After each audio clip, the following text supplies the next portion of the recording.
Assalamualaikum warahmatullahi wabarakatuh. Eh, di sini kami akan mempresentasikan hasil laporan mini riset kami, yaitu pertumbuhan kentang pada berbagai air yang tercemar. Di sini kelompok kami yaitu saya sendiri, Anggun Kurniati dengan NIM 22035054, Anissa Rahmawati NIM 22035056, Anita Efrilda Suhadini 22035057, Anissa Nurfadilah 22035055, dan Alam Aprila 22035052 dengan dosen pengampu Bapak Arif Mutakin MPD. Oke, di sini saya akan menjelaskan mini riset dari latar belakang mini riset ini.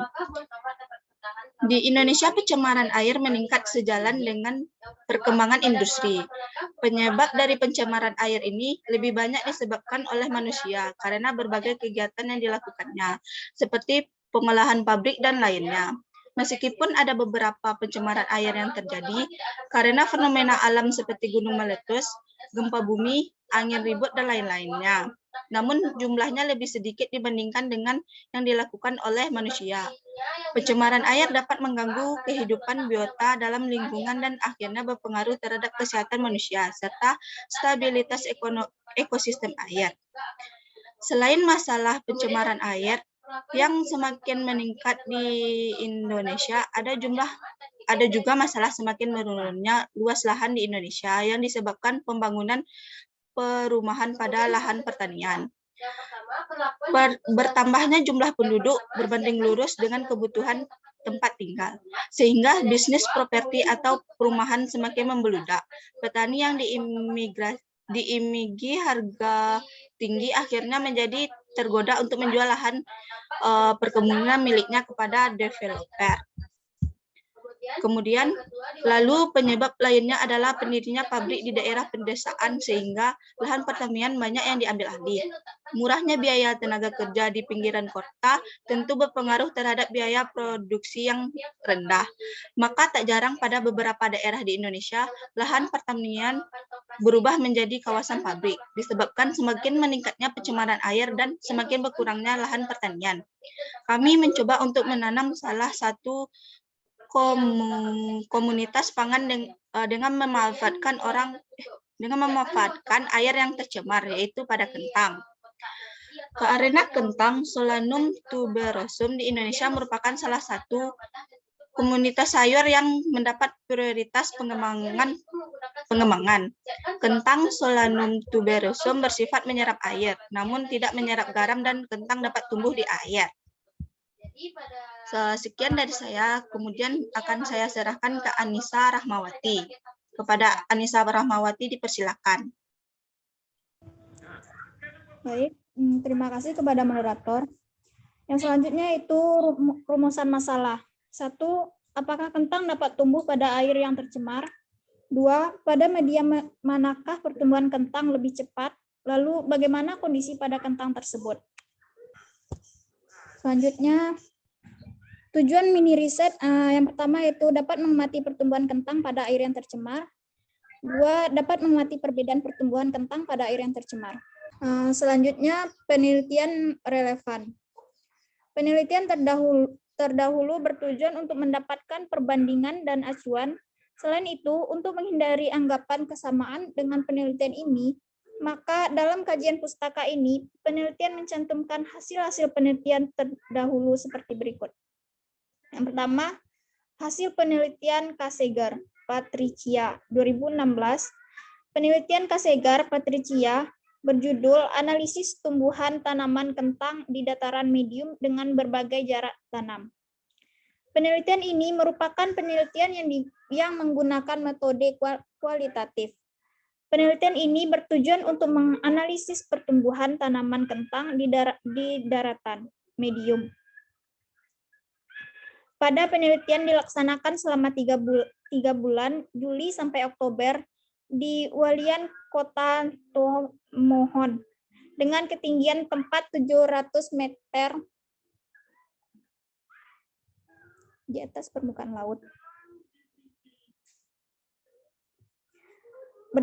Berdasarkan hasil penelitian ini, menunjukkan bahwa jarak tanam berpengaruh terhadap laju tumbuh tanaman. Akan tetapi, dari hasil analisis seragam tidak memberikan pengaruh nyata terhadap lama periode tumbuh tanaman. Dari penelitian di atas, dapat ditarik adanya kesimpulan bahwa jarak tanam berpengaruh terhadap analisis tumbuh tanaman kentang di dataran medium dalam hal ini untuk laju tumbuh dan berat kering maksimum. Ya, terima kasih kepada Anissa Rahmawati. Kemudian akan dilanjutkan oleh Anissa Nurfadilah. Kepada Anissa Nurfadilah, disilakan. Baik, terima kasih kepada moderator. Selanjutnya yaitu hipotesis. Hipotesis penelitian ini adalah sebagai berikut. 1. Diduga perbedaan media pada kentang dengan air yang tercemar dan air industri akan berpengaruh terhadap pertumbuhan kentang. Yang kedua yaitu diduga pertumbuhan kentang relatif cepat dan bertahan selama waktu yang ditentukan.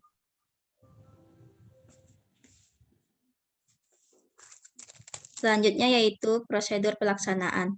Langkah kerja yang akan dilakukan sebagai berikut. Yang pertama yaitu menyiapkan alat dan bahan yang akan ditentukan. Yang kedua, mengisi 3 macam air yaitu air sabun, air sungai tercemar, dan air got pada gelas plastik yang berbeda.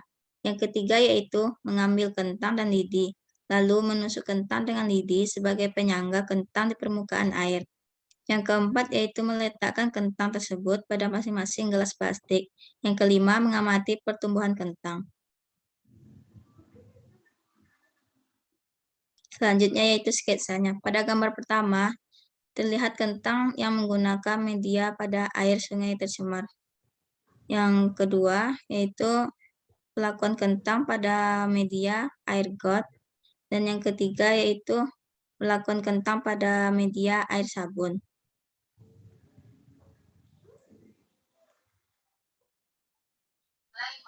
Ya, terima kasih kepada Anissa Nurfadilah. Kemudian akan dilanjutkan oleh Anita F. Filda. Kepada Anita dipersilahkan. Baik, terima kasih moderator. Di sini saya akan menjelaskan hasil pengamatan dari kelompok kami untuk media air sabun. Di sini bisa dilihat pada hari pertama sampai hari ke-6 itu belum tumbuh, dan hari ke-7 sampai hari ke-9 itu juga belum tumbuh tunas, namun akar di bawah itu sudah tumbuh sedikit. Lalu pada hari ke-10 sampai hari ke-11 mulai tumbuh tunas dengan tingginya 0,1 cm. Untuk hari ke-12 dengan hari ke-13 tumbuh tunas dengan tinggi 0,2 cm. Dan akar juga mulai memanjang. Dan untuk hari ke-14 itu tanaman mati dan membusuk. Untuk media air got dari hari ke-1 sampai hari ke-14 itu tidak mengalami pertumbuhan, malahan kentang menjadi membusuk.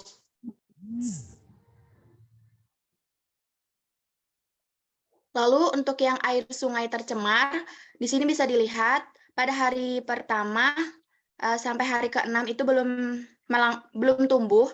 Untuk hari ke-7 sampai hari ke-9 itu juga belum tumbuh, namun sudah tumbuh akar. Hari ke-10 sudah tumbuh, yaitu 0,1 cm dengan tunasnya.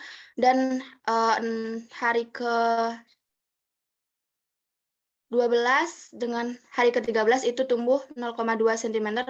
Namun di hari terakhir ke hari ke-14 itu tunas mulai mengering.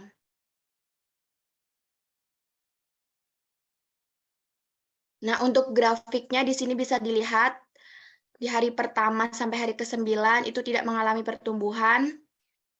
Namun di hari ke-10 mengalami pertumbuhan, begitu dengan seterusnya, namun pada akhirnya mati dan membusuk.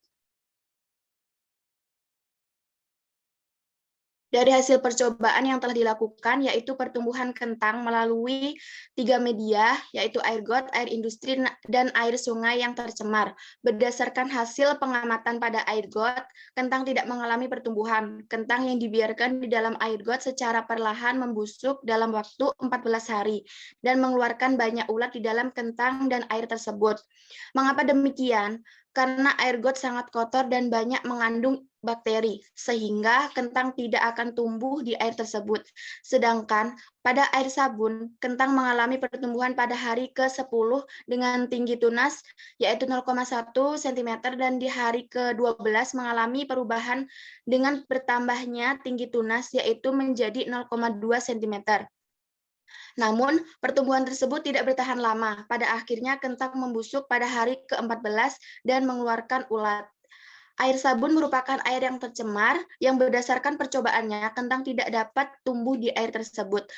Lalu, pada percobaan pertumbuhan kentang dengan menggunakan air sungai yang tercemar, kentang dapat tumbuh pada hari yang sama, yaitu hari ke-10 dengan tinggi tunas yaitu 0,1 cm dan pada hari ke-12 mengalami perubahan dengan bertambahnya tunas yaitu menjadi 0,2 cm. Akar lebih terlihat dibandingkan dengan air sabun. Namun, pertumbuhan tersebut tidak bertahan lama sehingga pada hari ke-14 tunas mulai mengering. Jadi, berdasarkan pengamatan tersebut kentang tidak dapat tumbuh pada air yang tercemar. Sekian, terima kasih. Saya kembalikan kepada moderator. Ya, terima kasih kepada Anita. Kemudian kesimpulan akan dijelaskan oleh Alam Aprila. Kepada Alam, dipersilakan. Baik, terima kasih moderator. Jadi kesimpulan pada mini riset yang kita lakukan ini tentu dapat disampaikan berdasarkan percobaan yang telah dilakukan dapat disimpulkan sebagai berikut. Yang pertama, pertumbuhan kentang dilakukan melalui 3 media, yaitu dengan air got, air sabun, dan air yang sungai tercemar. Kedua, pada air got tidak mengalami pertumbuhan, sedangkan pada air sabun mengalami pertumbuhan, namun tidak bertahan lama. Dan kentang pada air sungai tercemar juga mengalami pertumbuhan, namun sama fullnya media dan akhirnya kentang membusuk. Baik, saya kembalikan kepada moderator. Terima kasih kepada Alam. Ini merupakan lampiran dari praktikum dari mini riset yang kita laksanakan. Ini menyiapkan alat dan bahan, merangkai bahan-bahan, dan ini pada ini awalnya air got, air sungai tercemar, dan air sabun diletakkan di tempat yang sama. Dan pada akhirnya air got, air sungai tercemar, dan air sabun, kentangnya semua pada mengering atau membusuk dan mengeluarkan ulat. Sekian dari presentasi dari kelompok kami. Jika ada salah kata mohon dimaafkan. Terima kasih semuanya. Assalamualaikum warahmatullahi wabarakatuh.